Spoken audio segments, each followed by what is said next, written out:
Partout et toujours au service de l'humanité, c'est la devise de cette prestigieuse école militaire de santé du Sénégal qui porte le nom du général Jean-Alfred Diallo, l'un des pères fondateurs.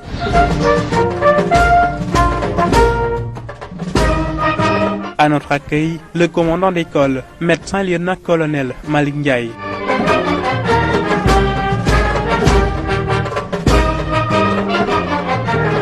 L'école a été créée en 1968 par le poète-président Léopold Sédar Senghor avec comme mission principale assurer le recrutement et la formation de différents spécialistes dans le corps du service de santé militaire, soit dans l'armée nationale, soit détachés dans d'autres administrations.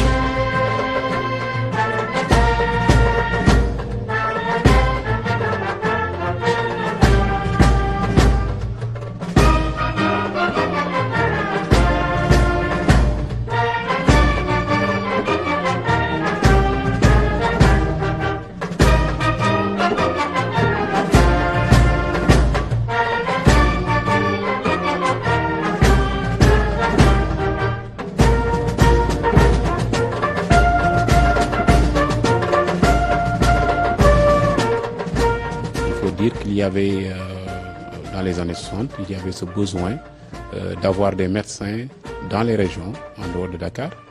Et l'école, la vocation de l'école, c'était d'abord de pourvoir des médecins pour l'armée, les forces armées, et aussi pour la santé publique, pouvoir affecter des médecins dans ces zones où il n'y avait pas la présence d'un médecin.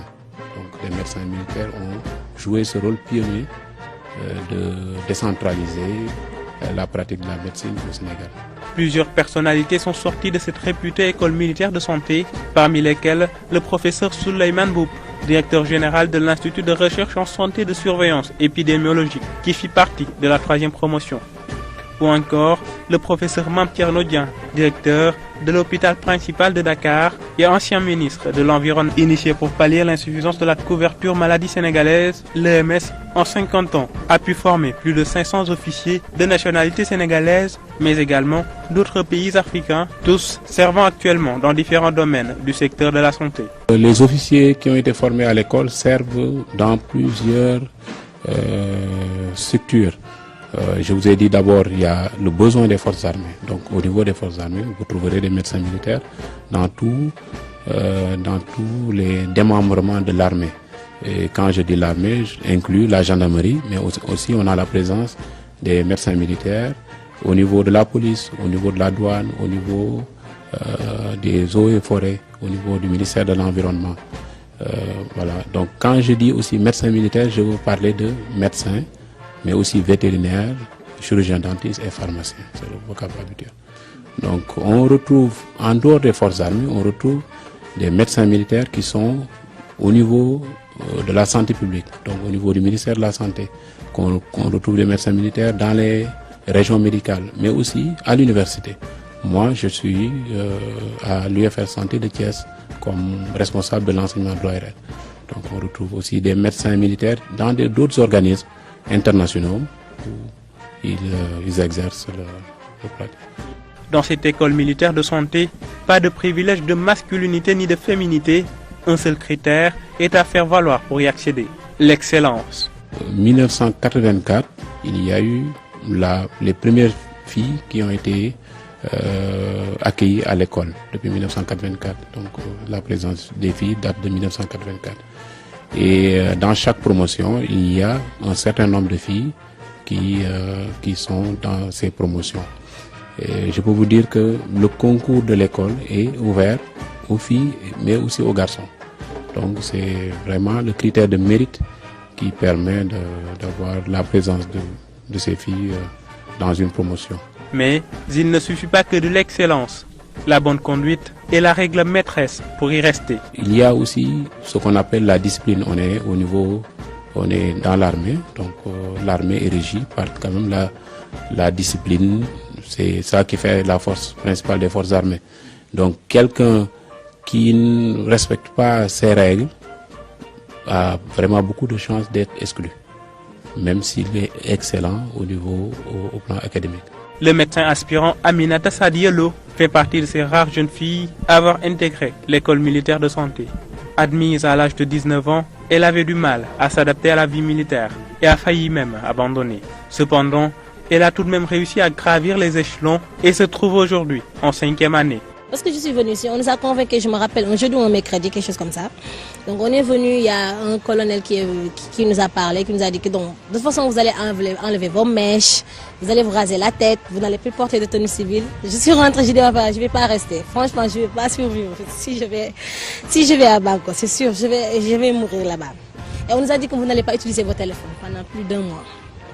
Donc, on m'a dit que ce n'est pas la mort, c'est pas la mer à boire. Des gens, ici même, tu vois des anciens qui te disent que c'est pas la mer à boire. Des gens ne réussissent pas, pourquoi pas vous? Donc, on est parti à Bango. Au début, comme on dit, l'officier c'est le mental. Hein?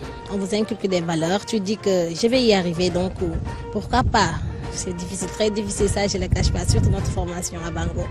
On a eu un lieutenant plus ou moins sévère. Peut-être qu'il me reconnaîtra même, plus ou moins sévère, qui nous boostait tous les jours, il était tout le temps avec nous. À un moment donné, tu voulais baisser les bras, mais tu te dis que je ne peux pas faire ça. D'abord, j'ai une réputation à préserver, je représente l'école militaire de santé. Et ensuite, il y a mes parents. Je ne peux pas abandonner comme ça et rentrer chez moi. Donc, il faut que j'y arrive. Et après, ça devient plaisant. Le médecin aspirant Stanislas Emmanuel Sambou est lui arrivé à l'école militaire de santé depuis 2014, alors âgé de 18 ans. Après un long parcours, le voilà maintenant en 6e année de formation. Il deviendra ainsi officier au bout de sa 8e année. Première année, on a fait la formation commando. Au niveau d'Angor, on a fait une formation de 3 semaines là-bas qui nous a permis d'obtenir le brevet de commando. Après cela, en 2e année, c'est la formation au bataillon du train. C'est pour le permis de conduire militaire. 3e année, c'est la formation au bataillon des parachutistes. Maintenant, 4e, 5e année, ce sont les stages garnison qu'on effectue. C'était un peu difficile, on venait d'un monde différent où tout était permis, tu faisais ce que tu voulais. Mais ici, avec l'école, il y a eu quelques restrictions. Mais à la longue, on s'adapte et on devient habitué.